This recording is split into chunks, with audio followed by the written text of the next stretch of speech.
This is something like that with Nav. I got to actually come up with an introduction for this particular podcast. Every time I listen to the listen to the replay, and it seems like there's no oomph in it, and I need somebody to help me out. Maybe the guy that I'm going to have on the show will be might consider helping me out in that part. Hopefully, I'm just pitching this out.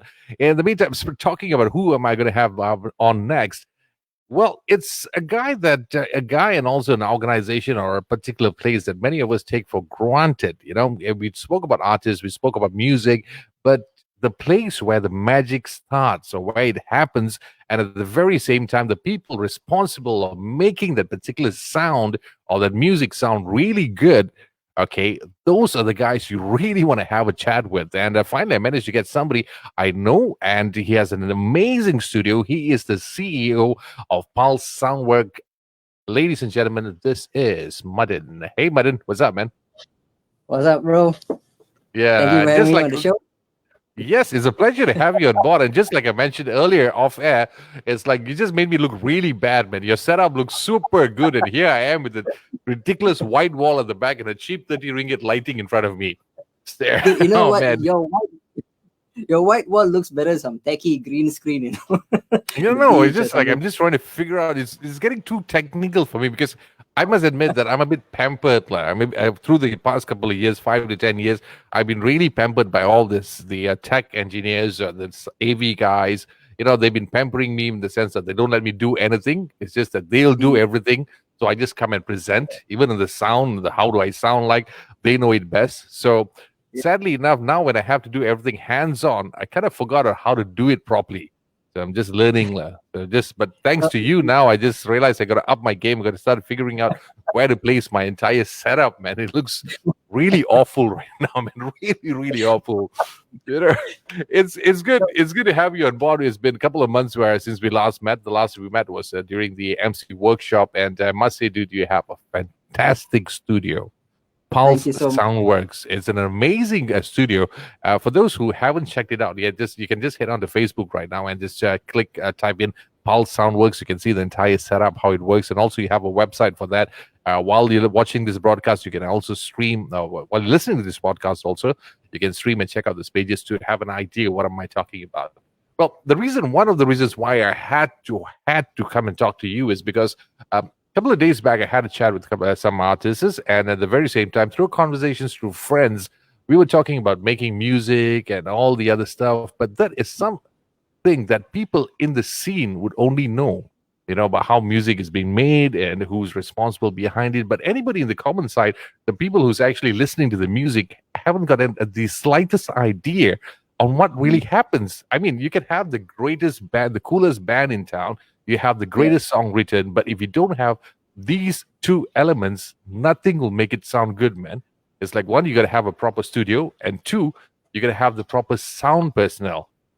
Is that's that is true. that what they call it right now? I don't know. I'm a bit confused with the terms they use, because like Well, I grew up it, from an era where they call it sound man, and then some yeah. then it evolved to sound engineer. Then halfway through, I see is producer.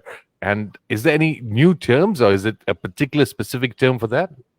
That there are so many people involved in the production process, but it has gotten to a point these days where one person is wearing so many hats, and the roles have kind of blurred among each other. So it's hard to tell who's the musician, who's the engineer, who's the producer. These are all supposed to be different people. Okay. Everyone contributes to the whole process. But here we are today. Entire albums are produced out of the comfort of your bedroom. You know, Yes. I think we both know who we're talking about. Yeah, Remy the bedroom. being, Yeah, yeah, the bedroom bands and bedroom music. That is also one of it. Yeah. But yeah. currently, the role that you hold, what is it called? What is it called? I mean, for you to be specific. Well, it depends on the project. In most cases, I am the producer. I have an engineer. Hmm. When we get a client, the client will be the artist. If it's a singer songwriter who comes in with a song, as a producer, it is my job to flesh out the song. If I need to engage a beat maker, see, I mentioned beat maker and not producer, right? So Yeah. there is a distinct difference. Um, Without stepping on anyone's toes, I would like to clarify the difference. A person who makes beats can be a producer, but not necessarily. So Okay, if it's a you're, thin if you're fine making, line down there, lah. there's a fine line. So you can be the producer and the guy who makes the beats and programs all the electronic elements of the song, but it's not necessary that you are also the producer. So if I'm producing a singer songwriter and I need some electronic elements, I can engage someone like Music Kitchen, for example. I Okay, can just go to them and say, Macha, I got the song. I need some synths and some electronic drums in the style of this song. This is a reference, and they pass me the stems, right? So as okay. a producer, I take those files and then I will decide, okay, it still needs some live bass. It needs some groove, right? Hmm. So I'm gonna call a really funky bassist like Gideon Yogan. You know, Okay, I needed some track, some live bass on this. So once all that comes together, then we do the recording, and we add what needs to be added, right? So that is the role as a producer. The producer will also need to assign a studio, but in my case, I have a studio lah. okay, Right? yeah, a good one, I Yeah. guess. Thank you. But a producer doesn't necessarily have a studio, so they will have to engage the studio. They'll have to engage the recording engineer, the mixing engineer once everything is done, and eventually the mastering engineer. Now, while planning ahead for all of these things, there's going to be a budget in place for this production. So you may have the best possible options out there, but it may be out of budget. So you kind of need to make it fit. If your budget is Oh, 1,000, it doesn't mean that it's all doom and gloom lah.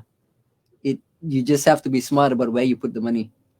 okay, so you have to actually decide. But the funny thing is this: like, I conducted a little survey of people who's like a couple of friends that I know who play music but haven't had the chance to record anything. And like, you just enlighten us about the entire process of who's coming in, who's going there, and all. But if for those who don't have this budget, the small time musician, but they want to record a songs. The options that they have, who can they actually eliminate in this whole entire hierarchy you just mentioned a moment ago? Everybody, you can do it yourself at home. You can. No, but Uh, the thing is, doing it at home is like we just spoke about it. Being a bedroom producer, yeah, fine. There are some songs out there which we have heard before, which is solely produced in the bedroom itself. But then again, you have to be equipped with the knowledge in terms of knowing the sound. It's not going to be as that's easy as anything. I could come up with a beat. I mean, I could be a guy who's like, okay, I can come up with a beat, I can play the guitar, I can do the drums, but bringing it all together and giving it the right sound, would that affect it very much? okay. It's important to actually note at this point that you can have the best producers, best studio, best equipment, best everything, but Hmm. in order to have a good song, 90% of it is the fact that the song is good, the arrangement is good, and it just comes together very nicely. It's only the balance 10% that sets it apart. So if you Okay. have all the studio magic and technology at your fingertips, but your song is crap, sorry lah, but it's just gonna be like well polished crap. Yeah, but some in some cases, some of the songs were crap, but thanks to the people who's produced it, or rather who engineered the particular song and made it sound really good. It could be something with just 4 bars or 8 bars, and lousy Uh, singers. And there's even a meme or a parody about how engineers made singers sound really good with auto tunes and all the other yeah, stuff. We've seen that before, right? So does that but actually happen? You had lousy singers and you just made them sound good? bro, I've got so many horror stories. There are clients, there are some clients calls which I will not pick up because of the amount of work that goes into editing and pitch correcting. It's a blessing and a curse. This whole pitch correction technology. It's Okay. great to have when you have imagine this, you have an amazing vocalist, great performance captured in a good take, and there's one bum note in there. So you use this tool to fix that bum note, and you make the take absolutely perfect. It's a great tool to have, but at the same time, you get people who can't hold the melody to save their life, Yes. and it sometimes I'm in a situation, or we're in a situation where this is a paying customer. Your work has to go on, and you cannot, you know, you cannot put out the song the way it is. So you have to go in there and find it. You're basically replaying the song, replaying the melody that's sung note for note, correcting every single note, which can sound quite artificial, but you gotta do what you gotta do, lah. Yeah, So, because so this, it's obviously noticed where you can notice that when people are performing live, when you listen to the song via the CD or MP3 or Spotify or whatever, it sounds so good. But the moment they do it live, you're like, what the hell happened, man? but we as an audience as well. I mean, put aside the production side of things. As a music listener, we've been accustomed to what we hear on radio, which is very very polished performances, vocal performances. Everything is pitch perfect, and that's how things are. And because you're used to that, when you hear someone singing something slightly off, it feels like, hey, this one like the producer failed, lah. You know, Okay. All right. Now that you bro, mentioned, okay, now that you mentioned me, it does make sense. It does make sense. the Beatles were out of tune. Remember the song Nowhere Man? Yeah. Yeah, Nowhere Man. It starts off with this a cappella bit, and then the chord comes in. They sing. The entire a cappella bit was like almost a semitone flat from the entire song. It's not in tune. It's not perfect, but that's the characteristic of the song. Yeah, It's because part of the I song. mean, things like this, people like you would have noticed it very much because I always believe that people who's, like I said, the term sound engineer or producer, you guys have extra pairs of ears and you have that spidey sense for sound. You have noticed every single detail that happens in music or composition itself. So maybe that's the reason why you can pay good attention to those details. But for someone like me, uh, okay, don't count me because we have also heard stuff on radios and stuff. Like someone on the common side who hasn't been involved in the production or doesn't know anything about music but enjoys listening to it. It's quite a difficult, right, to differentiate that. It's like you can't avoid criticizing or rather feeling odd when you hear the live version and also the uh, what's the word for it? The recorded version of it, right? That's true. Like as a general listener, you're used to what you listen to. You're used to what is being delivered to you. There was a time where even as a general listener, you listen to the quality of MP3s, you'll feel like this sounds a bit off, lah. The quality like not so nice. But fast forward how many years since Napster and since MP3s have become a normal thing, you're desensitized to the fact that MP3 quality is actually quite shit. Oh, You yeah, don't care, you know. true, So very true. same thing goes with styles of music, production styles. If it's long, if it's done long enough and it's delivered to you in that way, you will feel that that's the norm, bro. In around the year 2000, pop music was actually very guitar driven, and that Yeah. was pop. That's what everyone listened to. You listen to a guitar heavy song on radio now, it just kind of feels out of place. It falls under the rock category all of a sudden, modern rock or something like that. Yeah. Yeah. So it depends on how people are bombarding you with the type of sounds that's going on, right? I think there's a And term for it. It's called narcotizing. okay, that's a new term. I got to start referring to that, checking out on that my dictionary for that particular term. Benson Chiang, everyone can sing. Yes, I won't deny that. Like everybody can sing, but unless you're someone like me, that's close to impossible. Not close to impossible. It is impossible for people like me to sing. No way of doing it. Back to the process of getting involved and. Okay, let's forget about the bedroom side. Okay, let's forget about the bedroom side and bedroom producers. Let's get on to the actual making of a song. Actual making of a song. Let's say Right. I am going to come in with my band. I got my guitarists, I got my bassists, my drummers, and so on. Because I'm a bit surprised that some. Let me highlight the word here. I don't want to get a musician that's attacking me after this. Some actually don't know the process of recording a song. Yes, they can perform live, it's like live shows and so on. But when it comes to the process of recording a song, what actually takes place from the very start? Could you just help us out in a Okay. nutshell? So you're coming into the studio. You've got zero experience. You've got a band. You've got a song. Mm-hmm. You have played it live before, which means Yeah. that you have arranged the song. So if you're coming in and you're engaging us as a recording facility, that would mean that you are self-producing. So you come in, play a song, we record it, we mix it for you. You tell us how you want it to be mixed, and it's done. Which is usually the case lah. But what I would recommend to a band coming in for the first time is to engage a producer, or if you don't have one, engage us as or me as your producer. So what happens in that case is that I will book you a pre-production session. So that would mean it's basically like a jamming session. All right. You Okay. sit in the studio, the whole band jams. We'll do a very basic live recording. Now, there's two reasons for this. One is so that I familiarize myself with the song, right? I need to understand the song. Okay. And two, based on what I hear, I will sit down and talk to you about, okay, bro, tell me about this song. What do the lyrics mean?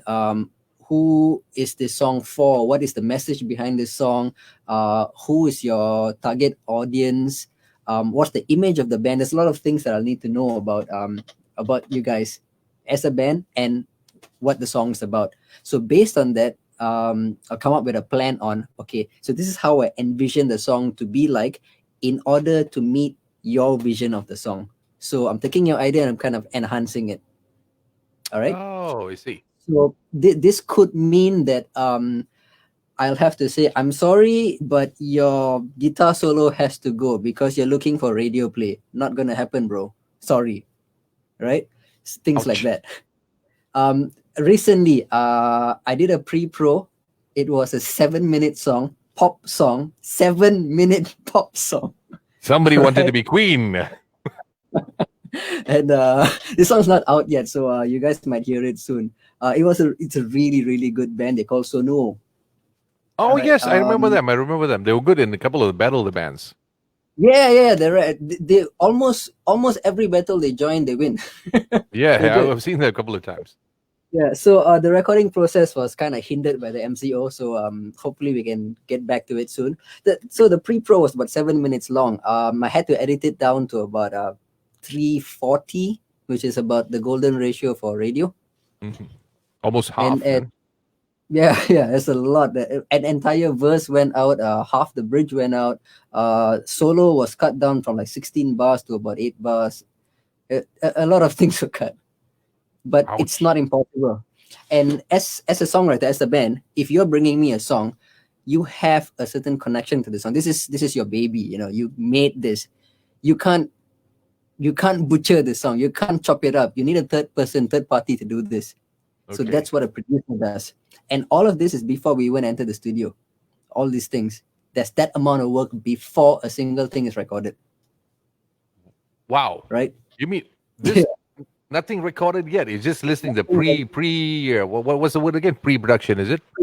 Production, yes. Wow. So but So when it comes to the recording, what happens then? okay, for the recording process, by this time pre-production is done, everyone's on the same page, we know what we're going to do. If you're really organized and all that, you'll make a chart of what needs to be recorded and put it on the wall and check it off as it's done, right? So you will probably want to start tracking with the rhythm section, and usually this is the drums, bass, right? Modern recording techniques would be multi-track recording, so you're going one at a time. Okay. In the event that everyone is not as familiar with the arrangement as they should be, you get one person to record a guide. So it just could be like a rhythm guitar, right, or acoustic, playing throughout the song with some scratch vocals, guide vocals on it, right? Okay. So that will give everyone a sense of where in the song they are. Then the drummer goes in to record. They hear the metronome and they hear headphones. They hear the guide track and they play along to it. So that one is tracked, done. Then we track the bass, for example, and then all the other rhythm instruments. Usually the vocals are last. Usually. Oh. So it's like you break it down, you just separate all the ingredients, and then finally you just bring in the vocalist, you put it in, and then you mix everything up. Is that how it works? I'm That's putting in right. a layman's term for the guys like me who don't know anything about recording. Is that how it works? Essentially that is right, so you're doing one at a time. So that would mean that while recording the drums, you can still decide that, you know what, this bridge section is not working, let's try something different. So you're getting everything right as you go along. So it's not like I just have that whole band in there and this everybody play, let's hit the record button and then it works. It's nothing like that, right? You can do that. A lot of bands actually do that.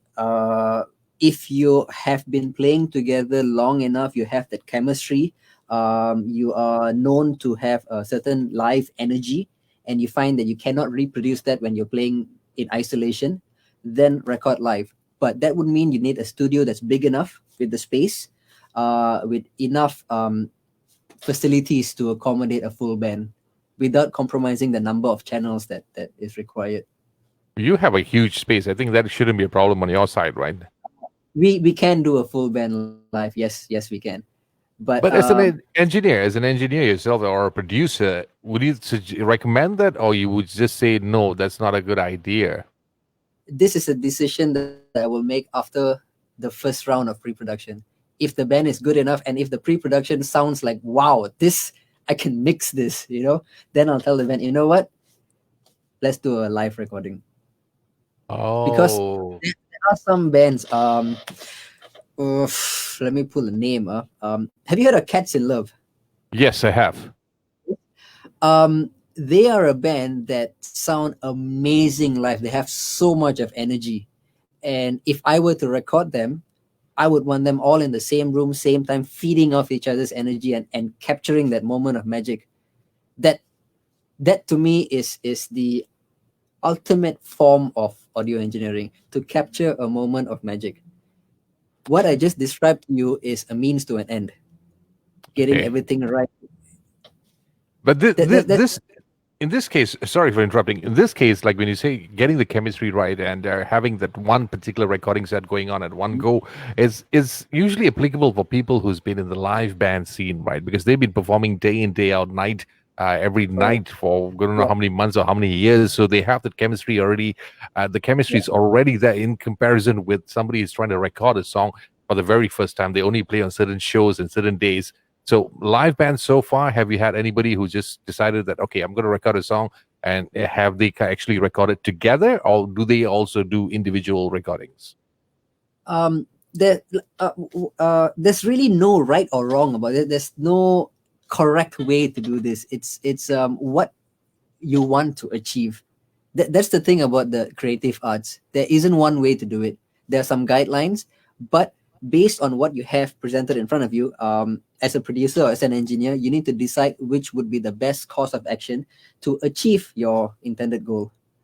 So if a band sounds great live, what we could do is record the band live, capture that energy, but replace the vocals so we have like a nice clean vocal take.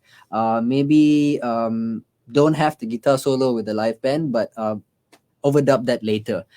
Maybe you can have some additional guitars, additional string sections, something that you can have added on later. So Nice. there's different combinations of techniques that you can use. Nice. Wow. I just learned something new today, man. I never knew this actually happened, because one of the things that I've always also is my concern is that when, like you said earlier, you would give suggestions or recommendations to remove certain parts of the song and get rid of maybe some guitar riffs or drum. I don't know what's the term for that. Okay, you do recommend that, but have the band actually do the band actually come and go against that idea and insist that no, I insist that I want it done this way because you're the producer, but I don't care. I'm paying you. You're just going to do it this way. Has that ever happened to you? Of course, yeah, it has. I mean, not so in your face like that, lah. Sometimes they no, I insist, no, I gotta have this part, have to have this part. So we try to compromise, lah. We try to compromise. Okay, because there's always been a question because I one of the bands I spoke to before, they even mentioned that some parts had to be taken out because the producer said that.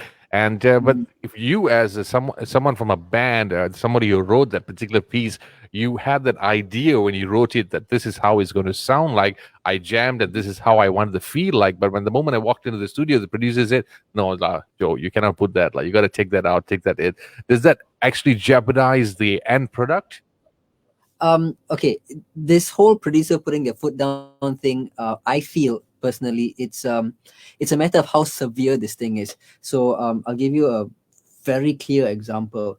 There is this band, new band, a lot of potential. The song that they're recording is a confirmed radio hit. Confirm. You Okay. you know it's going to be a hit. But there's profanity in the song, and the profanity doesn't add to the song. It's just there for the sake of being there. So there'll be a situation where I'll put my foot down and say, change the word. It's not going to happen. You're wasting the song, and I'm not going to budge on that. For Nice. example, there'll be a decision where it's final. It's no discussion. Else the song's not going to get radio play. I see. But speaking of radio plays, also like for those who's coming into the studios and deciding to record a song, are they really concerned about things that should be on radio, or because since we live in an era where you have so many other platforms where people are further promoting themselves, like say YouTube, Spotify, and whatever things you can think of, since they exist and censorship is not an issue for them. Okay, so do they say that no, I don't care. I'm just going to have the swear word. This is how my album is going to sound. Screw the Yep. radio. I don't want radio. Does that happen often? Is there an increase in that, or do they play it safe? Lately, yes, there is an increase in that. There is, but I would also like to add at this point that if you do have profanity in your song, it has to be declared when you release it online on Spotify, on iTunes, on Apple Music. It says they're explicit, right? When your song is marked as explicit, there are certain playlists that it cannot be delivered to. There are certain marketing avenues that cannot be applied to your song, and it That's a could, bummer. That'd be a setback, in fact, right? yeah, it is. So think about it. Does having profanity in your song add value and meaning and impact to your song? If it does, yes, by all means, it should have profanity and mark it as explicit. But if it's just there because you felt like putting it there and it doesn't add to anything, probably best not to have it. Thanks for reminding me, man. I just got to change the ratings for this particular podcast on Spotify because I just had it. No, Now that you mentioned it, I was like, okay, something that I missed out. I didn't think about it. I mean, being a former radio guy, of course, back then it was a different mindset. But once you get out of it and you just think that, hey, I'm a rebel, I'm just gonna start playing whatever, swear as much as I want. Nobody's gonna care. It's in the internet. But now that you mentioned this, it does make sense, a lot of sense, why some songs are being played on radio and why some songs are not really that popular on Spotify. Does it really make that playlist or the charts to say? But in your case, you got to ask yourself, who is your audience? If you know that kids below 12 is just not your audience at all, then fuck it, lah. Yeah, but then again, kids these days, they be swearing when they're 7 years old, dude. Kids these days, I don't know why they need to have that filter thing. Doesn't make much difference these days, man. You don't swear at home, but you swear in school. All right, but here's another thing. Come again? No, I'm pretty sure they can outsmart any filter. Like, just give them enough time.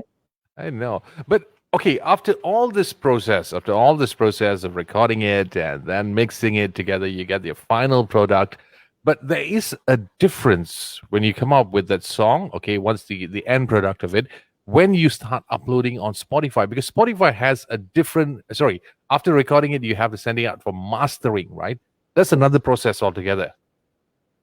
Wait, so just now we stopped at recording, right? Yeah. So everyone's got everything recorded. We got the vocals done. Then you actually, as a producer, you sit down and ask yourself: does this need anything else? Does it need some sort of synth programming, or does it need any additional beats to be programmed once the acoustic instruments are done? If no, then it's not even mixing yet. So then you actually start the process. No, not yet. You got a whole editing to be done. Right? Please share it, man. I really love this.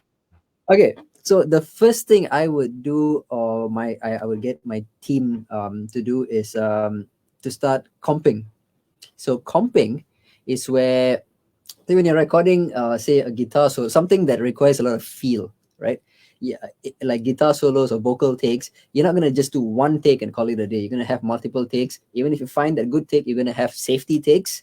You're gonna have backup takes, alternate takes, right? So you've got a lot of variations of that same bit of the song within your project. Okay, so comping is where you go through each phrase, you find the best bits and put it together. Make Oh, sense, right? yeah. Now I know So why they pay you so much. and just because you find the best bits doesn't mean it works together. So you got to listen, Whoa, man. right? You got to I'm just listen. You got to make sure that this first line sounds great, second line sounds great, put it together. No, not so great. So something has to compromise. So first take, first line, second line, maybe second take, and then put it all together. Then you got one good performance.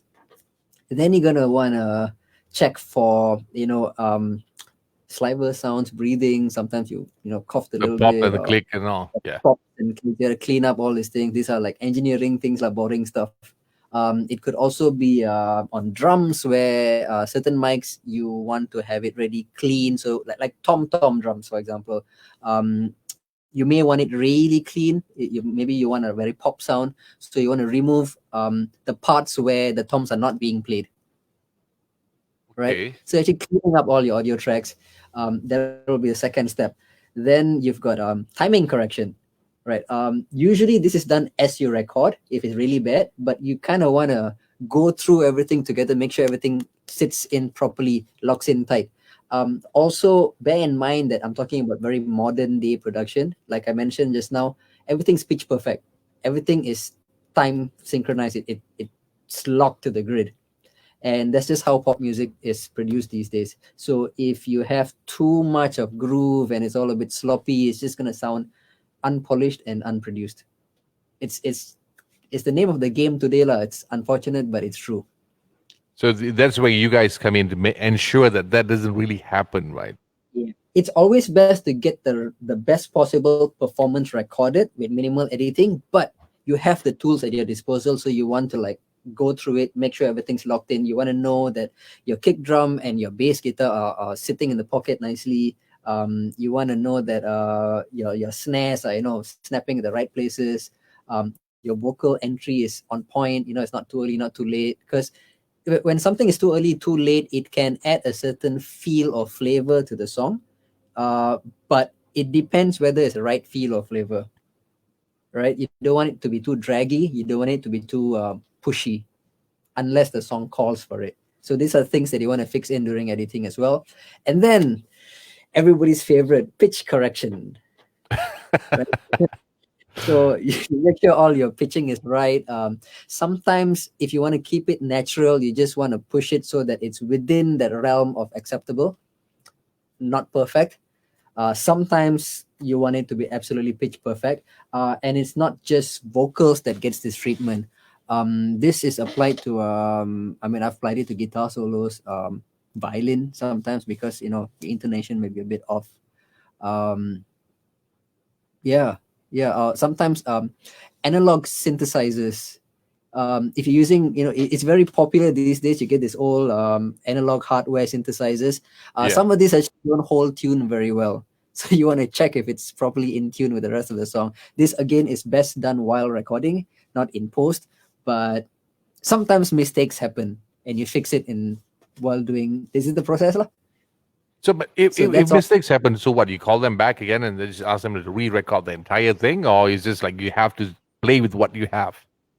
Well, okay, this is where budget comes in again. If your budget is unlimited, come and do it again. I don't care. But if Okay. time and budget is a factor, then sometimes you got to. That's why it's called audio engineering. You're fixing problems. I see. Because, dude, seriously, 37 minutes ago, till 37 minutes ago, I looked at you differently. But right now, I could imagine why sometimes you look really frustrated, man. I could imagine the process that you have to go through with all these details, and people take it for granted that an audio engineer, I don't want to play it, I don't want to waste my money, let me record it in the bedroom. But the process that happens is amazing, man. It's like now I understand whenever I do my voiceover recording, why does a sound engineer does so many things? Recording might just be something about 15 seconds, but the way he plays it, it takes about 30 minutes to get the right sound. I said, do I sound really that bad? I said, no, Joe, just a bit here, a bit there, progressive, but he makes it sound really, You really probably don't good, hear man. it. Yeah, Come you again? probably don't hear it.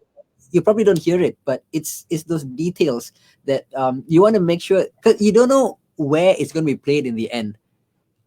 Some systems may pick up those tiny bits, so you just want to get to it before it's released. You just want to make sure everything is nice and clean. fix I up see. everything. So Yeah. it But, has but to be I'll tell perfect. you, I'll tell you one thing I've learned, a very important thing that I've learned over the years.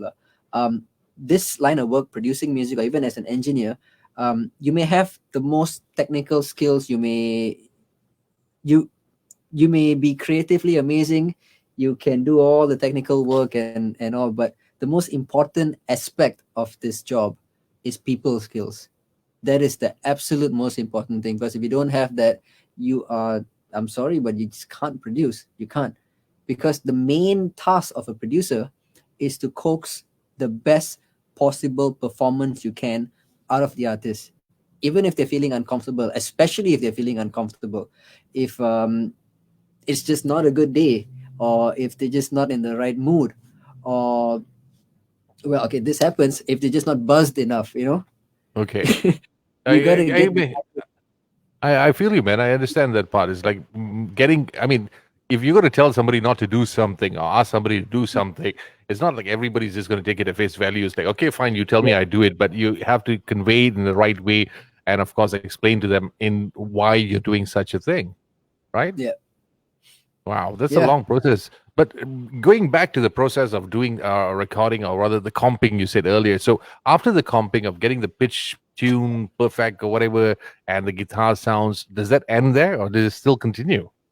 Right. So there, okay, this is the point where, okay, the first part, the recording, if we were to break this down into specific tasks, the recording part is a recording engineer's job, right? Usually for editing, you have an assistant engineer, or someone who's assisting the mix engineer, who, this is called mix prepping, right? Okay. So you've done all the comping, you've done all the editing, time correction, pitch correction, and all that, and you pass it on to the senior mix engineer. In an ideal world, you got one person to do all these things. So, like you say, you don't go crazy with stress lah. So, again, it boils down to budget, time, and who you're working with. It's probably going to be the same person doing all this, from recording to editing to now the mixing. And later, once we're done, I'll tell you why this is a bad idea. But if budget doesn't permit, it's one person doing this, and now you're down to mixing. So you're mixing the track. You usually have a reference from your client, or the artist.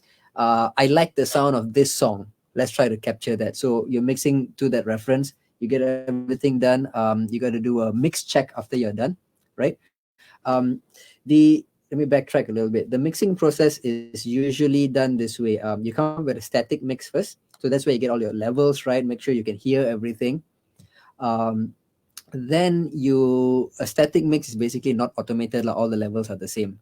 Hmm. Then it's called a static dry mix, and then you come in with the static wet mix. That's where you add your reverb effects, your spatial effects, your delays and reverbs, to create a sense of space. Okay. Once that is done, you start automating things, because you don't want everything to be at the same level and position all the time. You may want your verse to be like quieter, and then Okay. build up pre-chorus, and then build things up even more for the chorus, and then back down, right? So you want to help the song breathe and grow. So this is where Okay. you have your automation. It's like having a variety, or rather a feel of for the song itself, right? Yes, correct. So how you do this is by you got your faders that adjust the levels and all that. Hmm. So you actually program those faders to change at different parts of the song. And with technology and software these days, you can do this to almost any parameter in a song. Almost anything can be automated. So mixing a song has become a very technical, very complicated process these days. It can be as simple as you want it to be, but you can go all out.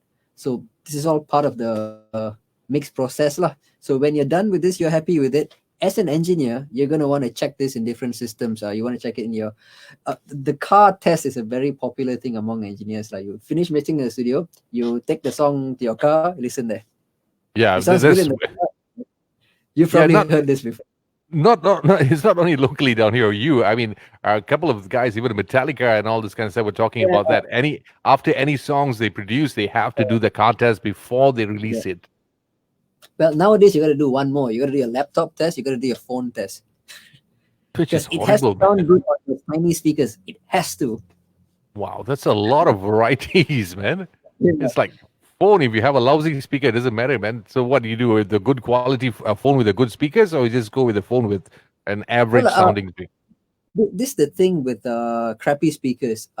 If you have used them long enough, you know where your speakers' good points are, strong points are, and shortcomings are. So you're used to how it sounds. You know what music is supposed to sound like on those speakers. So when you hear your mix on it, it's like, hey, it sounds too good. Something's wrong. That's Okay. the thing. That's the Okay, thing. okay, okay, okay. Yeah, let me give you an example. Say you're mixing on hi-fi speakers. All right. Okay. Hi-fi speakers are designed to sound good. So you have extra bass. You got like like those slightly scoop mids. To give you that smiley face effect when you do your Yes. EQ, right? Yeah, the Then you standard got look like lah. standard look. Then you got your high frequency sizzle and all that. Sounds great. Okay. So when you mix on that, if your kick and bass guitar is very weak, your speaker is going to amplify that, so you think it sounds good. Okay, Actually, that's okay. the purpose, right? So what you want to mix on is something that's relatively flat. When you play music on it, it might sound a bit boring. There's no, it doesn't thump you in the chest as much. But what you want is honesty. You want it to be transparent. So when you mix on that and you have a good bass level there, now when you play it on hi-fi speakers, it's gonna thump you in the chest. Okay. So that's how it is that's the process basically, right? Correct. But if you are going to mix on crappy speakers, you need to have, it's like a pilot needs to cover, how many X number of hours before you can, get your license. You need to Right. get those many hours on your speakers. You have to listen to those speakers enough to understand it inside out. So you know how every song sounds like on your speakers. So when you mix, you bring something new to your speakers. If something sounds off, you know it's off. Okay, so that is for the test. That is the process hasn't even ended yet. That's only it's like we're No, just like they're only about what 60% there, 60, yeah, pretty much yeah, about 60. yeah, right. Right. And after So, all so these tests, if you get it right, what happens then? if you get it right, I mean, you pass it to the client. Client says, okay, pass, chun lah. So you're done. The mix is done. Oh, shit. No, you're around, man. I can see you. I can hear you. You see me? All right, Yeah, cool. I think you lost my Okay, face, but I can see I you. think I I can lost hear that you. too. Okay. Chun. Okay, So where were we? Yeah? about 60% of the music. 50%. Yeah. So you pass to the client. Client says it's chun, it's done. Then you probably want to think about mastering the song then.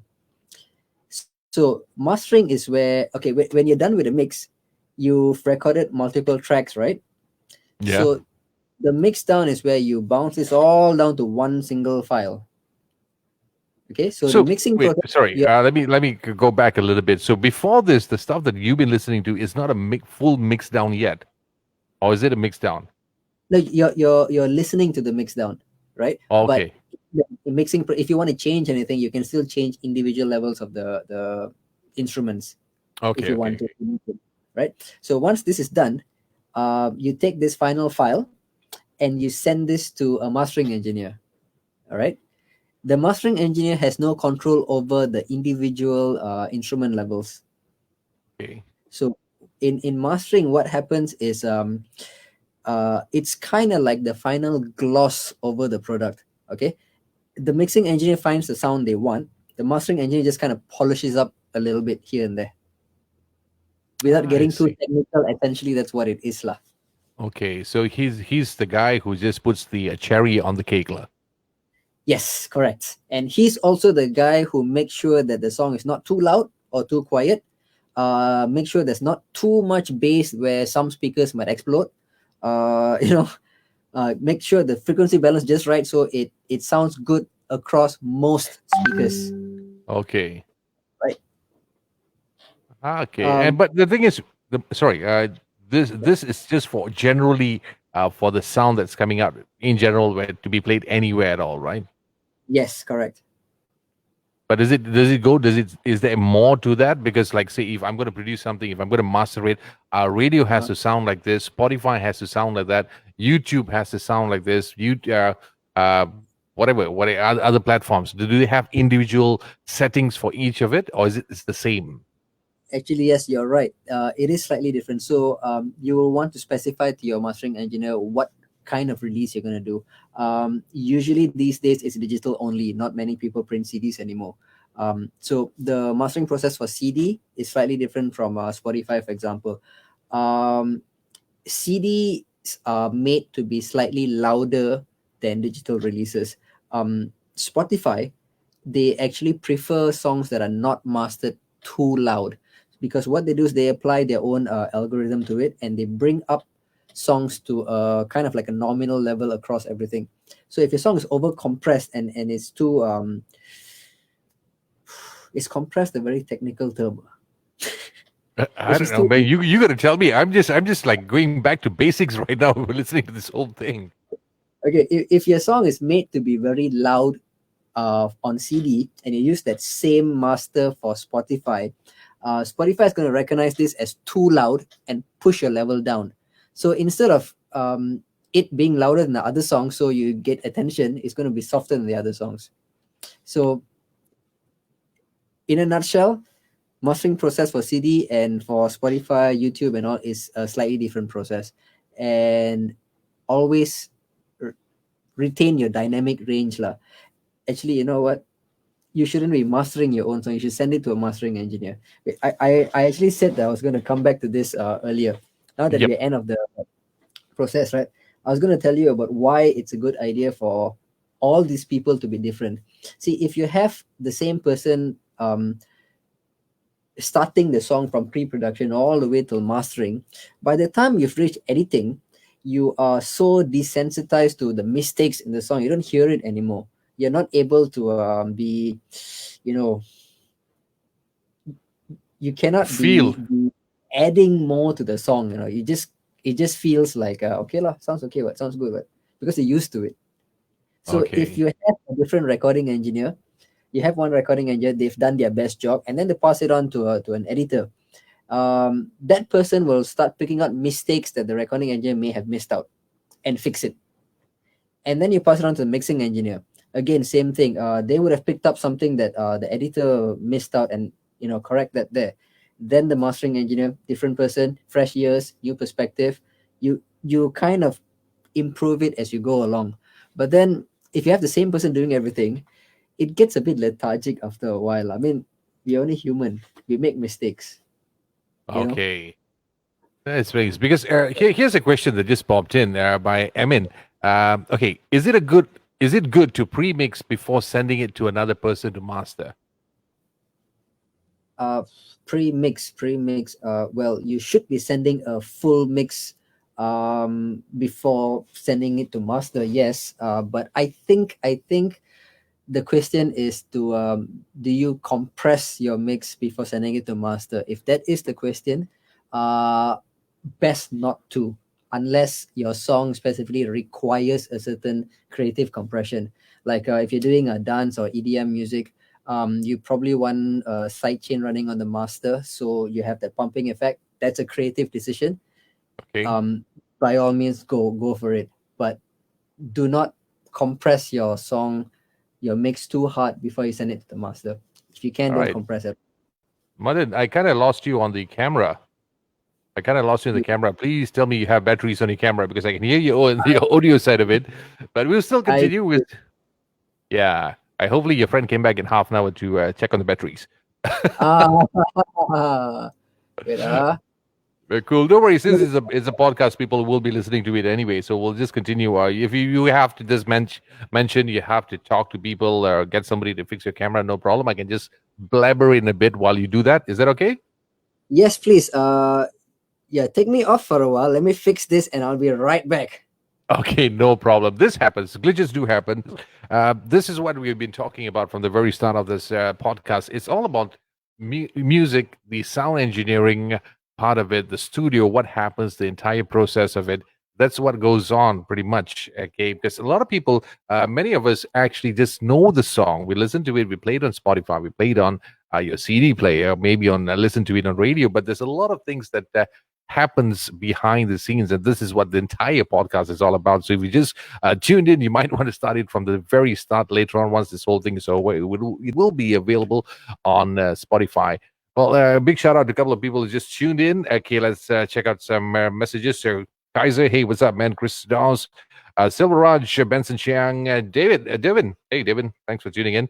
Devinder, Rick, hey, Eric, Cody Oi, and the list goes on. Nadim, Mohammad Zain, hey, Abang Roshan is also listening in, which is good. Muzaffar Saleh, I hope you have any other questions. Feel free to fire it away, man. Just fire away whatever questions you have, and we'll be more happy to assist you on that part. I'm just waiting for Madan to sort this thing out. And don't worry. Okay, Madan's back again. Madan, you're good. Oh, you got the camera on, but just give me the sign that you want to come on board, and I'll put you. Yeah, you're back. All right, put your headphones on. Good. Right. All good. Yeah.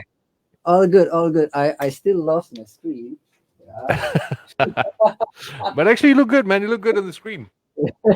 Okay, I'll take your word for it. I can't see you. But You can't see me?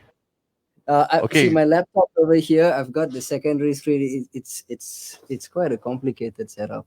This is a two-man job. It's a two-man job that I'm attempting by myself. I know. See, this is why even you just a moment ago you talked about giving it to several different people to do the job. Well, now you know why. Here's a perfect example. You need to have different sets of people to actually operate things as such. Evans also says that you have such a beautiful studio. Devin, Madan, and his team at Pulse are highly recommended. Thanks for doing this. It's my pleasure, man. Yes, I have to go back to, before we go back to the music part of it, the studio. I think we'll save that for a bit from now. I'll talk about the studio in a bit. So we're back again to the topic of mastering, okay, for Spotify, getting the right levels. But when you send it to the guys who's mastering it, right? So does he give you different types of versions of that song for each place that you need to put it? Or is it a standard thing? Okay, if I can do it for Spotify, that means everywhere else is going to sound the same. Rule of thumb is you get one for physical release, which is CD, and one more for digital release, which is Spotify, Apple Music, YouTube, everything else. It usually is generally the same type of file. So 2 versions. Okay, that clears it out a lot because I have come across some bands like even during Music Kitchen and Ashton was creating the album. The process was amazing, man. Music was one guy's doing the music, one guy's doing the mastering, and one guy's doing the mixing. I was like, why the hell is there so many people for one particular song? Can't one guy do it? But thanks to your explanation, now I know why this thing is very important. And of course, not only you need the right sound engineer, the right equipments, okay, the equipments that you have in the studio, does that play a big role too, or is it you can handle it with the basics itself? Oh, this is a tough question. It's like Because assuming you're a super engineer or super producer, but then again you have a very basic mixing equipment, does that really help? You can just I can do with the whole thing, or would you prefer to have something that is full fledged to come up with a good mix or a good song? Right. Okay. So on one hand, as an engineer, you should be able to get amazing results with very little equipment. That is your skill as an engineer. But on the other hand, you need a proper color palette to paint your masterpiece. You get what I mean? Yes. The right tools for the right job. Right tools for the right job. Yes. But if you only have these things at your disposal and it's the bare minimum, you should be able to do quite something impressive with that. Everything else is an extra. Okay. This thing I thought you said, no, you must have it. But this whole recording process, I mean, it does sound like a costly affair, but could you just help me out? I know that you can't really specify a rate, but the range of it, in order for me to come up and release a single, I want to record a single. What's the range like in an album? How much would it cost me? Well, if you're engaging a studio to do this, to have a song done, so many variables. If you have an instrumental already done, right? Say you're a hip hop artist, okay? You've got someone who's created a beat for you. You're going in the studio to record your vocals, and you're sending in the stems of the beat for the engineer to mix. This would actually cost less because there's less studio time involved. You're looking at something like a Don't don't thousand or don't go too low, lah, because then the competitors will start whacking me after that. Why you tell that price? no, Just give a range, lah, range, lah.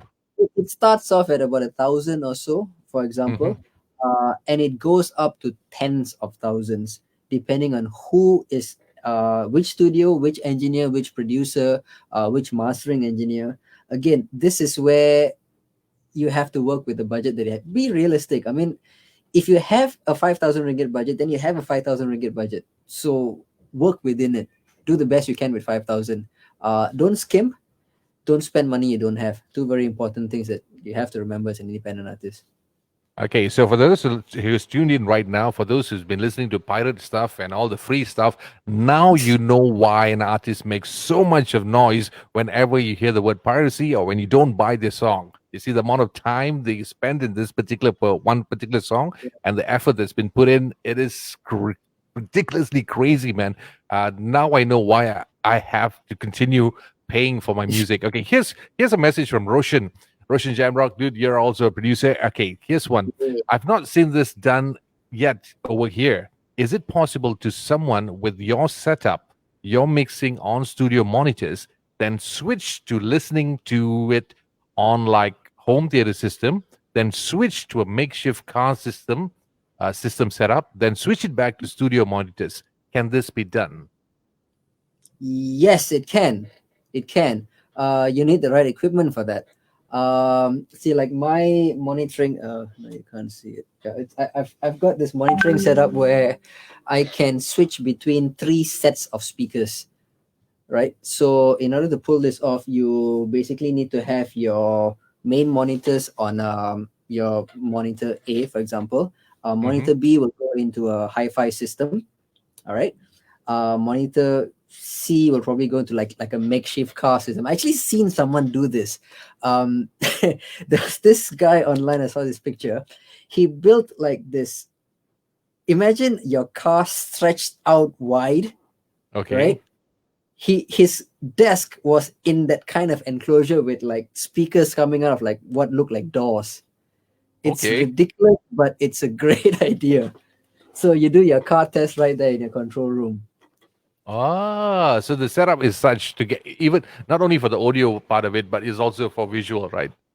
For visual also lah, yeah, but this can be done. But what's important is you gotta adjust the relative levels of each speaker so that it kind of sounds about the same, because your ears tend your brain tends to tell you that something sounds better when it's louder. It's not necessarily the case. So when testing between several sources or testing between several speakers, make sure that they're all playing back at relatively the same level. Then you can hear whether it's better or not. Ah, well, we learned something new. I hope Roshan that answered the question. Another question from Roshan. Hey, why you never book out the silat when we work together, Madan? What silat? I buka all the silat all last time. I mean, when you work with Roshan, did you do the same thing, test it out in three different settings? Have you done that? Okay, wait. I have the capability to test the three different speakers on my system, but I only have one set of monitors, so I cannot book out the silat, bro. Oh, but it's doable. It's doable lah. Okay, it's time for you to invest in some more monitor speakers, man. There you go.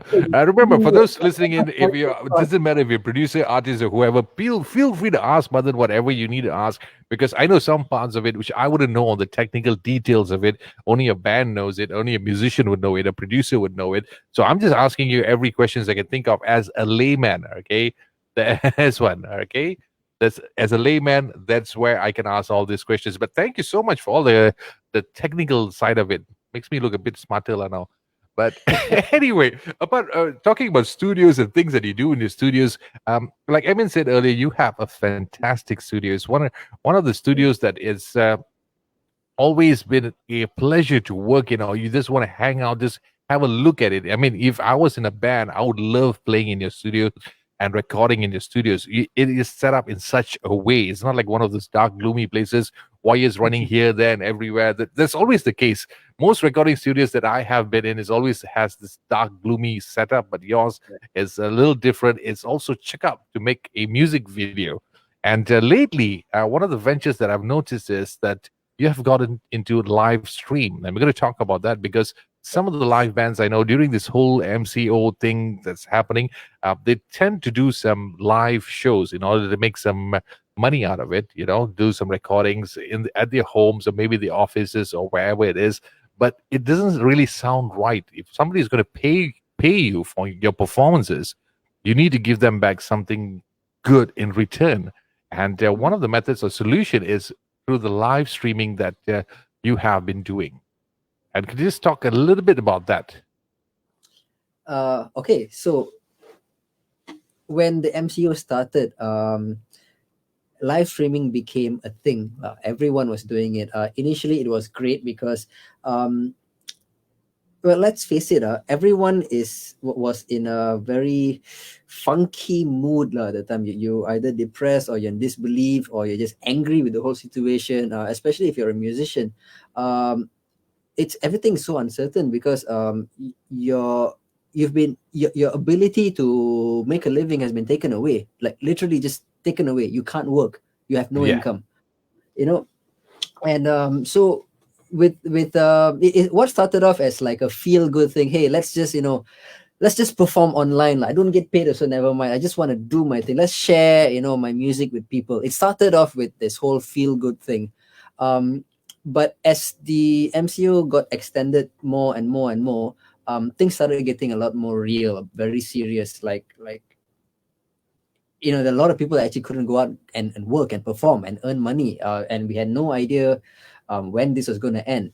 So it some very enterprising musicians started live streaming with their bank account details, which is great.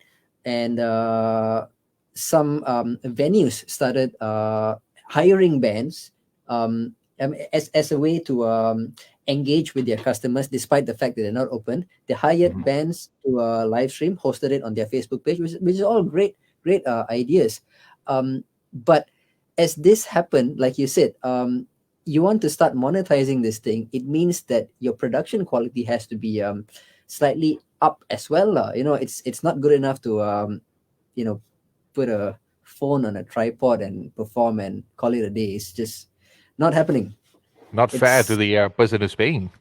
Yeah, correct. It doesn't sound great. It doesn't look great.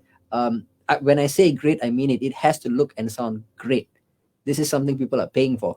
Like when they go to a bar to watch live music, if the sound system sucks, they're gonna be upset. So when you're live streaming with your phone, that's exactly what you're giving your audience: a shitty sound system, and Okay. you can't expect them to pay. You know? Yeah, true enough. If it's bad from recording, it's going to be bad in the output also. Yeah. Yeah. Yeah. So we've done a lot of live performance videos here at Pulse Soundworks. We've done music videos. We've done live recordings with video. We've uploaded a lot to our YouTube channel. We used to run this series called the Pulse Sessions, where we get a band in to just do a live rendition of their song. We produce it as well as we can. It's kind of like the Abbey Road sessions, something like that, lah. A live rendition of a commercially released song that they have. So what we started doing was to bring in bands and attempt to produce it this same way, but stream it live. And this is proper live. This is actually live. There are mistakes in these videos, and there are people commenting on these videos, which the band members actually read and address and answer those comments. This is live. This is not recorded, pre-recorded, and streamed as a live stream. Okay. And I feel that this is important. This is very, very important, because when you're unable to perform to a live audience, your next best solution is to stream live to an audience. And if an audience wants to react and converse with you, that's part of your on stage. I mean, this is the closest thing you're going to get to an on stage presence, lah. Right? Yeah, but So having sorry, you're pre-recorded saying. material is not going to go. you have to do it live, and you Bec- have to up the quality. It, You it really have. is it is to give the feel, because like what you said, the common words that's being used right now is the new norm. But Yeah, taking it into consideration, it's actually working out, because not necessarily you need to have a venue right now. It depends how you market yourself and how you sell yourself out there, which could actually monetize you way better than you actually being performing in your, I mean, wherever location you could think of. Like, for example, like I'm going to take some names, which is pretty big names, who has mm, uh, profited big time out of this live stream. Like you say, for example, a name we has done his live concert, and the lately recent article that came out, BTS made more money, or rather had more response for their live concert performances via live stream. So the good thing of doing live stream is your audience is just not limited to a particular venue, but also yeah, and it contains, sorry, also in terms of getting it out there, outside there, and spreading it, I mean, giving you a bit of extra publicity, or rather new audiences. That's one good part about having the live stream, and doing it right plays a very important role. I'm just going to read out a couple of messages. In terms of live stream and shows during MCO, okay, Roshan hasn't completed the question, and a couple of other side. Roshan, I'm going to read out that question a little bit from now, but complete your question first, okay? So let's get back to the live stream. Pardon me, I'm just getting yeah, distracted with both sides. Like what you said, I have to interact with the audience, right, who's tuned in. yeah, yeah. That's very important. So this live stream thing that you're doing right now, how many people have actually tried it out so far? We've actually done, if I remember correctly, about 4 bands so far. We've done a full rock band. We've done an acoustic duo. We've done like a jazz-ish band. We've it's something that we're trying to push ourselves, challenge ourselves as I go along. Um, because, like you said, the new norm, right? Um, as a business, we're not gonna get as many jobs the way we used to get. We actually have to carve out a new niche in trying to secure new clients. And if this is a new skill set that we need to acquire, then it's what we have to do. Um, Although I have to add, we're not new to the live streaming game. Some of you may have seen the Your MC talk show, which Yeah. was shot entirely on mobile phones and streamed live every Sunday between 2017 2018. We did it for 2 years straight, pro bono, out of the goodness of our hearts. We Yes. just wanted to do it because we had fun, we learned a lot, and we felt that there was a lot of value in the show. And we helped promote a lot of local businesses and NGOs at the same time. This was, of course, JJ's brainchild, and we were happy to be part of it. So we have had a lot of experience live streaming, but what we're trying to do right now is to push it up a notch. We want it to look like it's a production, a video that was post produced, and we want to do it live. Okay. That's the challenge, because if you're gonna have people paying to watch a performance, if you're gonna have like a private link where you pay to get the link, which is like a private show basically, it has to look like a concert. It has to look great. It has to sound great. There's in order to achieve that, you're gonna have a team behind it. You're gonna have at least 3 cameras. Each camera has an operator. You gotta have a video switcher. You gotta have the relevant software and hardware. You're gonna have an audio engineer with all the basically whatever equipment that a live venue has. There's this many people that needs to be paid. So you know you're gonna get a good quality out of it. You know you're gonna generate revenue out of it, and there's this many jobs that have been created. Okay, that's interesting, because it is. I mean, there's good and bad towards this whole idea, because one, I am trying to earn a living, but I don't. I'm not even sure about the revenue that I'm going to get in. But at the very same time, I have to pay to get something good. So it is. It's a tough balance right now, unless you market it well. How you market it and how you sell yourself, that would make a big difference. Am I right? What I would suggest is do what you're doing first, but once it picks up steam, once it starts getting some traction, then you have to start leveling up. I'm not saying that, okay, if you want to stream live, if you want to do a live stream, this is the only way to do it. No, that is not what I'm saying at all. Start off with whatever you're doing at home on your phone. Once it gets some traction, then start leveling up. You Okay. Everything happens at the right pace. You're not gonna hit step number 10 right at the start. Slow and steady, lah. Slowly but surely, lah. Slowly but Okay. slow, slowly but Okay. surely. Yes. I'm going to go sidetrack a little bit down here. Here's the question. During the MCO, some live stream shows, some corporate will say we want to help the artists, but do you feel that it is more of the artists helping the corporate companies? Because it is the artists actually helping the corporates, not only performing for peanuts or close to nothing, but using artist platform and fully to get eyeballs on their brand. Under the guise of we are helping the artists. Do you agree on that part? Because you have you Yeah. have relationships with a whole lot of artists. Do you agree on that part? People jumping in and saying that, "Hey, Uh, I'm helping you out, dude." okay. What I what I will say is that everyone has their value here. Um, the artist definitely has their value, and the brand clearly sees that value in the artist. The artist, yes, needs to be paid, should never do anything for free. There is no such thing as doing things for exposure. Even if you're picking up someone who's got no traction, no, just starting off, at least, with minyak or something lah, Yeah, right? something is better than nothing at all. Something lah, right? Because it starts off from there.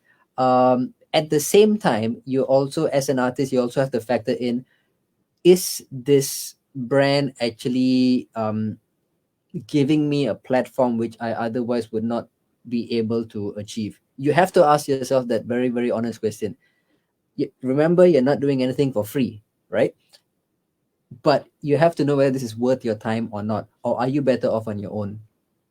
If Yeah, if you're performing on an artist or on a brand's page, and that brand has 10,000 viewers every stream regardless, that's something that's worth your while.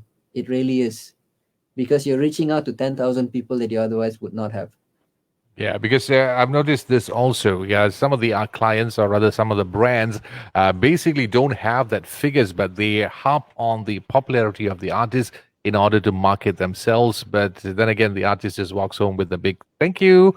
We have given you enough exposure. That's what pretty much is what's happening right now. I've seen that, yeah, a couple of times, using the big names in order for you to get the figures and all. But then again, you say, "No, I'm helping you," but in actuality, Roshan is right. The artist, is helping the brand pick up. Yeah.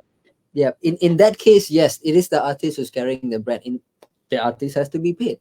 Simple. It's like the brand has an advertising budget, which I don't know.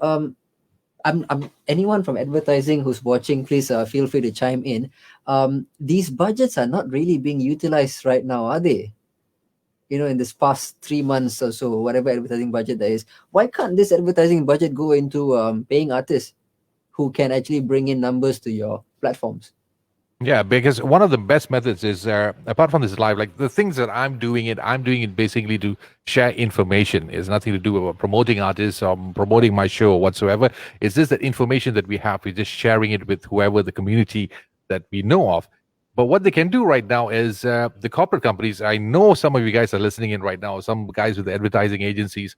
Take this live stream, for instance. Okay, you can actually create something using a proper live stream instead of just your handphone and then streaming it out there. So please walk us through the steps of what exactly goes on about this live stream. At least they have an idea before people get on board. Right. So basically my setup right now lah.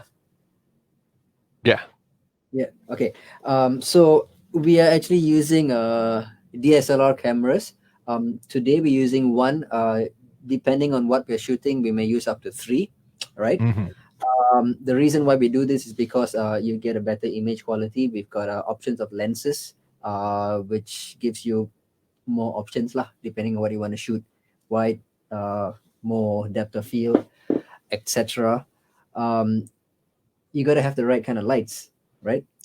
In whatever space you have, if it, I mean, what you look at is how it looks to your eye, but there is no camera in the world that is as good as what your eyes are. So you always need lights, even if you think it's bright enough, right?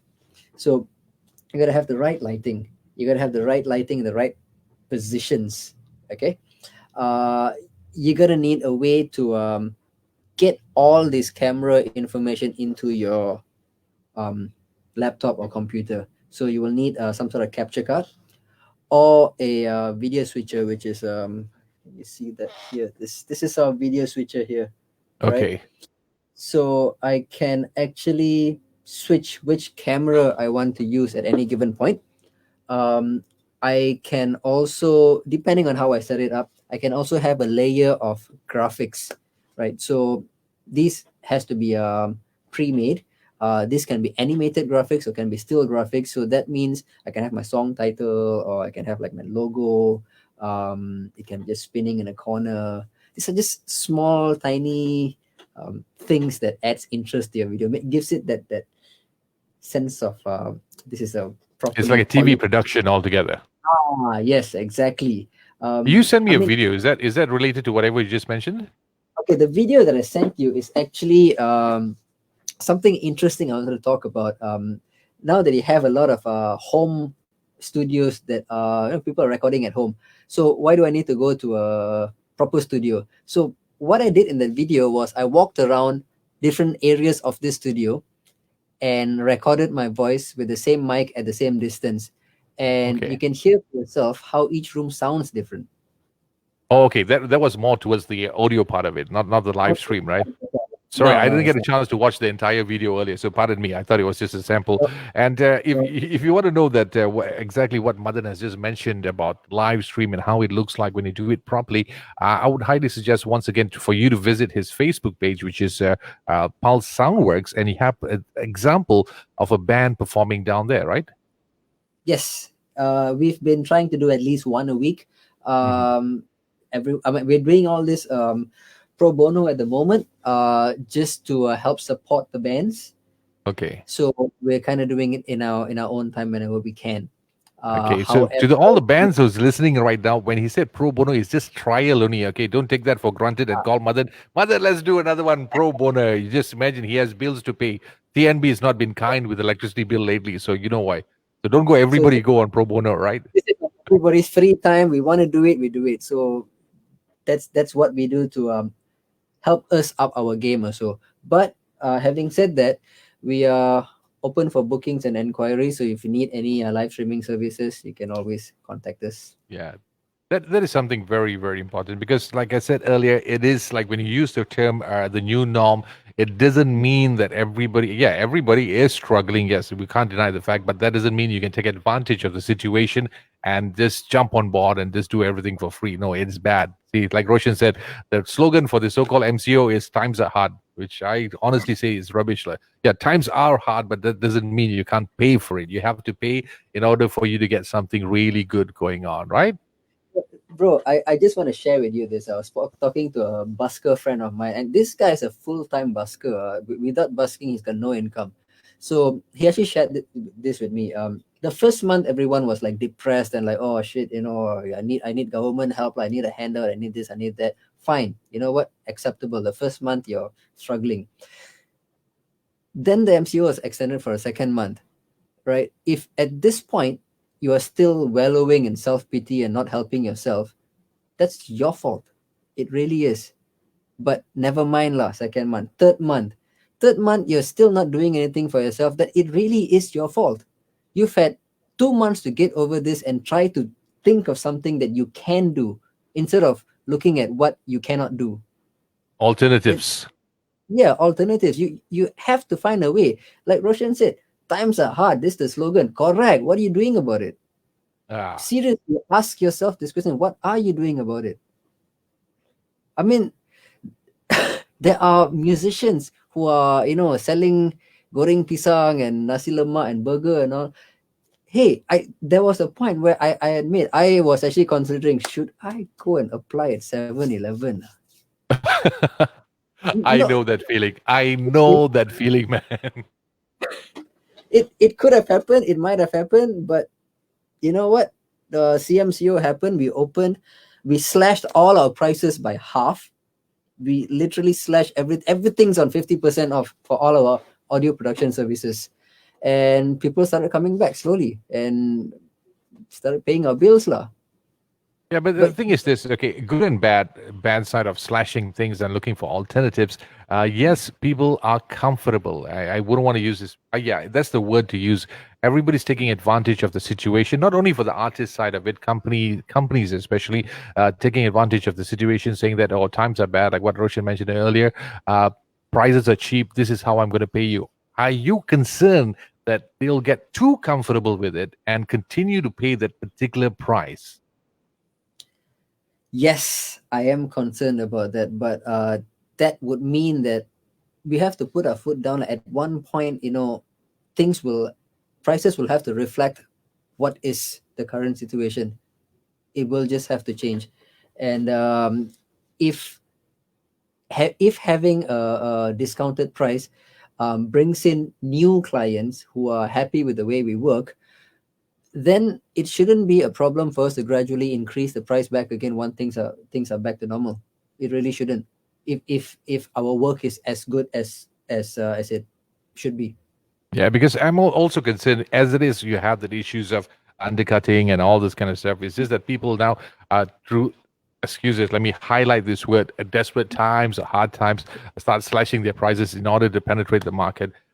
That's also one of my concerns. I'm going to continue reading some of the messages that's going on here. Yeah. Perhaps you may have got me wrong when I said times are hard. I meant corporate companies. Yes, exactly. I also meant the corporate companies, not the artists, because I've always believed these are talents. Okay, these are talents. No matter how bad they are, how bad situation is, they will come up. Like I said earlier, this whole live stream thing and performing live, people continue to persevere during this whole time span, and also they're finding alternative methods to actually sustain or rather maintain their income, or to a certain It, extent, that you is. know what, bro? When a big enough corporation says times are hard, I'm sorry lah, but I call bullshit. Seriously, how many years of being in business you have reserves to sustain a 3 or 4 month period with zero income? You do. But when a big business closes, it's because you don't want to incur expenses for the following few months. You can always reopen when things are better. It's not Yeah, that they die. They will yeah, I not know. die. They It's just just don't finding want. excuses. They're Yeah. just finding excuses because, like I said earlier, a couple of shows or rather, a couple of online streams that I've been checking out, which uses some of the artists to perform and all the things and recording or maybe TV or whatever. Okay, I also noticed when I spoke to the artists, yes, they weren't being paid. It's just the name of the word of exposure, and they said, no, this is how it's gonna be. Nobody has money right now. But I'm just curious, dude. It's only been the first month. If you're talking about after 6 months, yes, I can say lah. But first month, Yeah. don't tell me you didn't have the budget for the year to spend for advertising and promotion.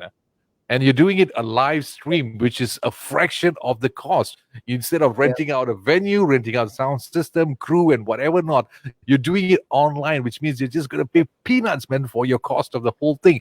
And you Yeah. still can't pay the artist. You can't pay the host. I find that a big bullshit. That's bullshit. Like Which it's doesn't make sense. But you already set your budget for the whole year, entertainment budget for the whole year. You only had the issue for the first 2 months. You tell me now, the next 3 4 months, okay, fine, I can agree. Yes, you had losses for 3 4 months, but this happened in the first one.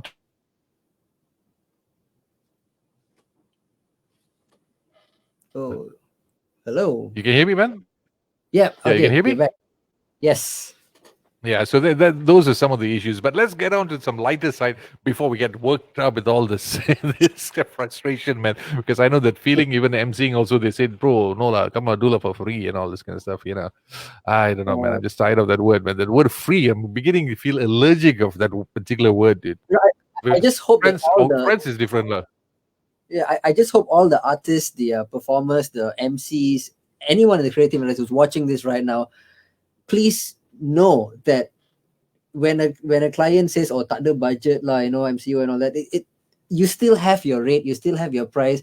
Maybe it's less than what it used to be, but never do something for free, even at this time. Never do something just for exposure.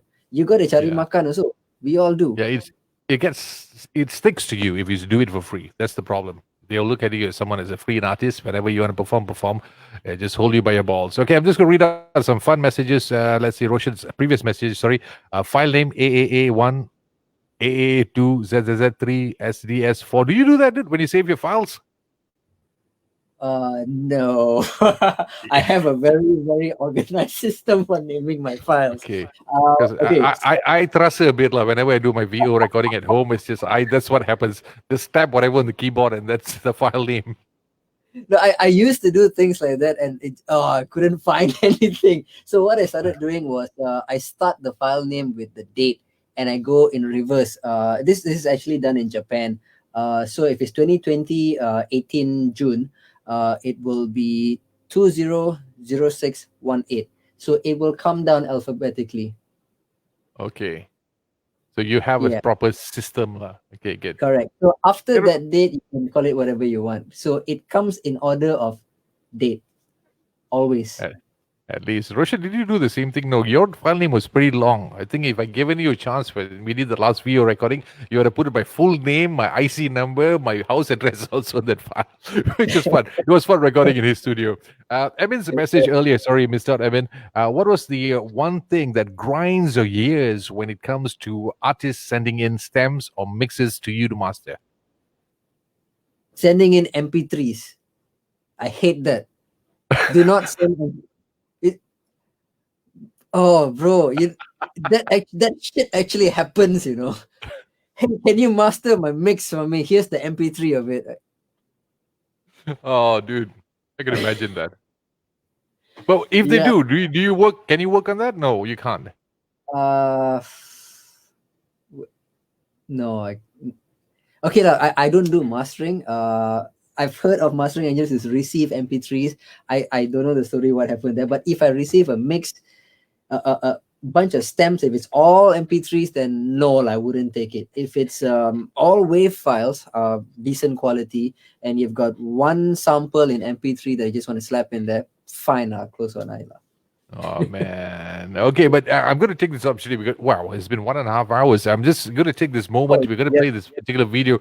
I'm sure you worked hard to make this video, so we're just going to play it for the rest out there who just tuned in and have an idea of why is it so important for you to walk into the studio and doing this particular hiring proper studios and proper engineers. Is that the video all about? Okay, so the video actually showcases the acoustic spaces that you can record in. Sometimes you need to record in a studio that's been acoustically treated, not because of the equipment, because of the room. You can buy the best equipment in the world and put it in your house and say that I've got a home studio, I don't have to leave home. But sometimes you need the room. Here's something before you watch the video, something to remember. Expensive mics are very, very accurate, which means that if you have a shit room, you will get a shit sound in your very good mic. Okay. Now I feel bad because I bought a cheap shit mic, but a nice room. Okay, mine is a bit different now. My case. Yeah, dude. Seriously, and certain parts of this interview I really regret because I feel like I'm being slapped in my own face for the stuff that I do, man. No, bro, but remember, like what I also said, there's a curve to go in. I mean, I didn't start the studio yesterday. This year is our 10th year. We've been around for 10 years. This Wow. happened gradually. So, dude, for like what, a month or so of your YouTube of these videos that you're doing, I think you're doing a great job, man. I mean, Thank next you, thing man. you know, Thank you you. get a sponsor coming in like, hey, Nev, I want to put my brand here. Here's some money, buy some equipment. Hey, That'd be nice, next man. step. Because, like I said, when I started off this thing, I did it for the fun of it. Just because I like me, I like talking to people, and it turned out well. So, but enough about me. We got to check out your video, man. I got to check out this video because I'm curious. You gave me something, and I didn't get a chance to watch it. So let's take a watch of this whole thing. Let's watch it Let's see. together. Can I play it from here? Is this StreamYard thing Uh, is a bit tricky? So let's try it out. Okay. Can lah. Got sound.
So sorry about that. Was there no sound? Was there no sound coming out? Okay. If I'm not wrong, when you share screen, there's an option to share audio as well, Yeah, but something like that. unfortunately when I clicked on it, there's nothing over here. So, man, Oh this yeah. is absolutely sad. Nice video, and I just messed it all up. StreamYard, you No didn't make worries. it easier for StreamYard. You just made it messed up for me, man. And now I lost you on the camera. Oh no. I'm sorry, Zila Zia, Oh pardon no. me. I think StreamYard didn't actually allow me on that particular settings. Hopefully, I can just do it again. Maybe I'll share it on my Facebook page after this. Okay, you can check it out on the Facebook page next to this video or the comment section. I'll try to put it down there. Okay, Madan, you still have your camera going on. It is a pretty long one. I think we didn't expect this particular chat to go on for 1.5 hours. I can't believe this. I think it must be the longest one I've ever had since episode one, man. No, actually, no. I had Dr. Shakti, which is close to 2 hours. You're the next person who's this long, dude. So while we wait for Mother to fix up his camera, he sorted out his camera. I'm just going to take you off air. And please remember once again to visit his Facebook page, which is available. All you have to do is type Pulse Soundworks and all the details that you need to know about the current project, just to make it sound really good or make it look really good. You can also just try it out. For the bands out there, come on, you put so much of effort to your music, and you want to make some money out of it. You might want to try out doing live stream, and I'm pretty sure Mother will be happy to work something out with you. I know it's going to be a little costly at certain times, but I guess he can work something out, right, Mother? Yes, sir. You're absolutely right. And okay, I have to say this is the first time I've changed 3 batteries on one camera. This is the first time I'm going this long, dude. This is by far the longest stream we've done. Yeah, my entire life of interviewing people, I think this is the longest one I've ever had because there's so much good things to share. There's so many good things, things that we take it for granted. And thanks to you, I have to say, hats off, and thank you to all the sound engineers and studios for making that sound really good, man. The process is amazing. I mean, this past 1 hour of listening to you and what goes on behind the scenes, now I understand why the price tag is such. And for those who, once again, if you're listening to music, no free music. Try to pay for it, all right? Don't simply stream things for free. Don't download it from free. If you don't pinjam CDs, okay, we see some artists selling the songs, buy it, because you know the amount of cost that they have to occur, the cost that occurs in order to produce one particular song is ridiculously crazy. And At the very least, contribute by buying merchandise, because CD sales are not as good as it used to be. A lot of people are on streaming services, and you may know that the royalties artists get from streaming is actually very low. So the bulk of the revenue comes from merchandise, which could be limited edition CDs, could be T-shirts, concerts merchandise, or subscription based services.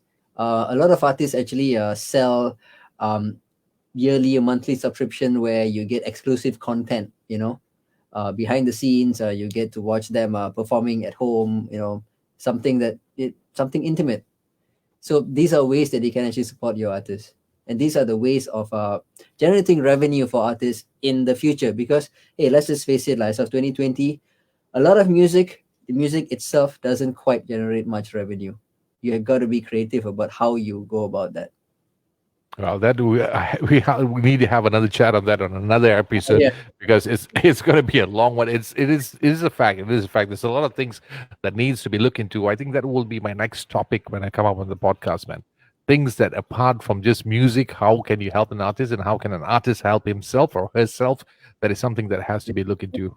But then once again, thank you so much, dude. Thank you so much for enlightening us. For the very first time, I Yeah. actually heard something about sound engineering or the recording process of it. Thank you so much. I really appreciate it. And congratulations for the 10th year anniversary for Pulse. Thank you. Actually, come to think of it, the first time I met you was 10 years ago. And it is Wow. 10 years. Hard Candy, right? Yeah. About that, yeah. Yeah, Hard Candy. Their mother used to play for a band called Hard Candy. Do you still Yeah. play? No, man, I've not performed in about 2 years now. Okay. So I guess it's considered retired now. I doubt you'll have the time, especially now this year. I can officially say Happy Father's Day to you. Thank you, sir. Thank you Yeah. very much. Just in time, a little friend.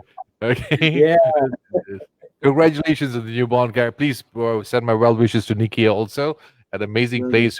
Please, for the guys who want to plan to record a song, you want to jam, you want to do live streaming, visit Pulse Soundworks. Okay, it's an amazing place, beautiful place, a great setup. And not only that, if you want to even have some workshops going on down there, that'll be an excellent place. I can say that for sure because I did it early this year and I had a good Yes. time. And just like how this particular interview, I dragged it to the very first workshop for hours. Yeah. Thank you, dude. Is there anything you'd like to share with the rest of the world? Whoever's tuning into this podcast? Well, no, man. I think we've dragged it long enough. Thank you for having me, and thank you guys so much for tuning in. And great questions. I mean, it clearly shows you all are paying attention and engaging which is always great when you're on this side of the camera. Yes, sir. Yes, sir. And a big shout out to Fateh Aaron, Zila Zaharuddin, and also, hey, look who's on board, Nikki De Cruz. You know who's Nikki, lah. If you see you don't know Nikki, then you're in trouble, dude. You're in big trouble. All right, gonna let you go right now, dude. Thank you once again. Don't forget to tune in there. Click replay. You want to check out the entire interview, and also it will be available on Spotify in the next 24 hours. All right. So have a great day and have a great weekend too. Happy Father's Day. Thanks. Bye bye.